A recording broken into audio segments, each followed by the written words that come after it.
Before we begin, drop a comment telling us which city and country you're watching from and what time it is there. Don't forget to like, share, and subscribe because what you're about to hear might just change the way you look at food forever.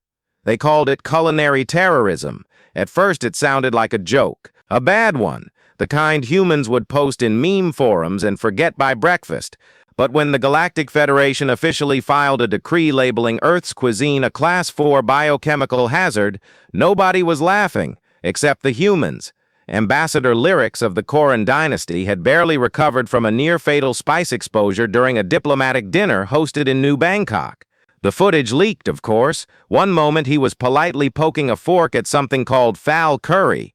The next, the towering six-limbed ambassador was gasping, all four of his breathing gills flaring violently, eyes bulging, limbs twitching. Emergency medical intervention saved his life, but not his dignity. The Federation Council assembled within hours. The session was tense. As always, when Earth was involved, I submit Exhibit 7B, croaked Councillor Drexel of the Yalotha Swarm.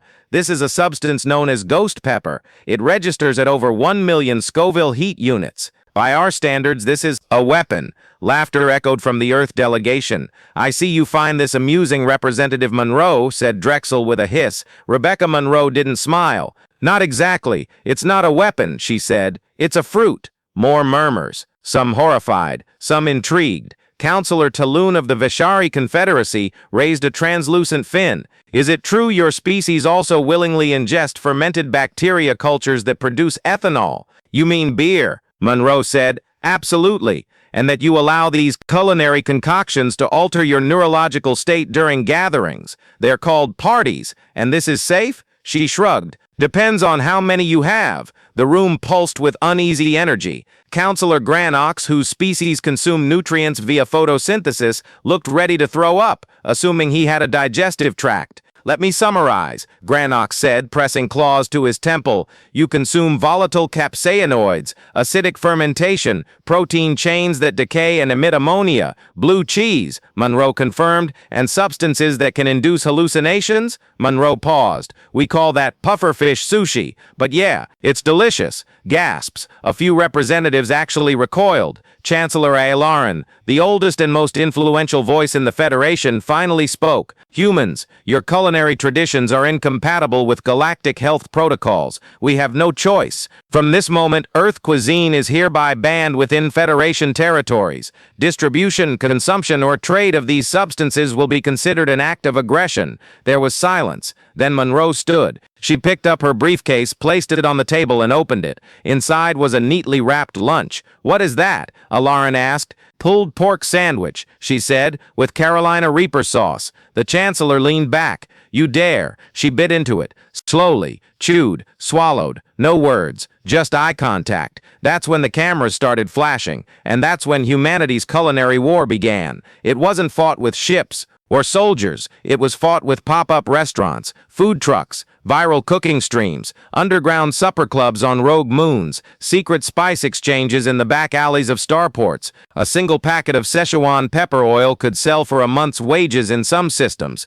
Recipes became black market currency. The most daring alien thrill seekers risked organ failure for a bite of Nashville hot chicken. Illegal Earth food became a status symbol. Federation enforcement cracked down hard, but demand only grew. Bans created legends. Legends birthed cravings. Cravings turned into cults. An entire black market culture evolved. And at its center, Earth, the forbidden kitchen of the stars. A viral video changed everything. A young Vorlexian noble, purple-skinned, diamond pupils, uploaded his first experience trying ramen. He cried, literally wept from all 6 eyes. This is madness, he whispered, but I've never felt more alive. Views 94 million in 2 days. That was the beginning of the cultural shift. Young aliens began rebelling against Federation mandates. Diplomats smuggled spice packets in diplomatic pouches.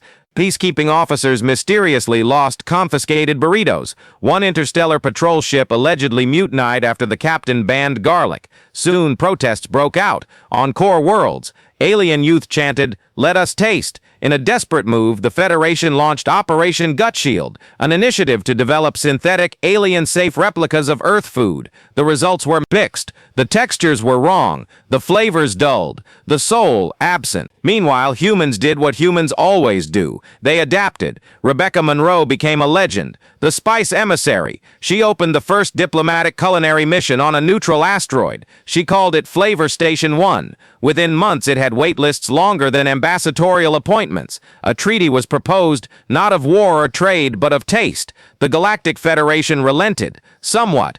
Earth cuisine was still dangerous, but it would be classified as a cultural hazard, like extreme sports or thrill simulations. Participation would be voluntary, documented and subject to waiver, and with that the ban was lifted. Monroe stood once more in the Great Hall. The Chancellor, older now, looked weary. "You win," Alarin said. "Your food has conquered our laws." "No," Monroe said, unwrapping a fresh falafel. "It reminded you what it means to be alive." She took a bite. The aroma spread. One of the guards salivated, and across the galaxy, flavor was no longer forbidden. If you're still here, now you know. Sometimes the most powerful weapon is a meal. Like, comment, and subscribe, because Earth never surrenders, not even its recipes.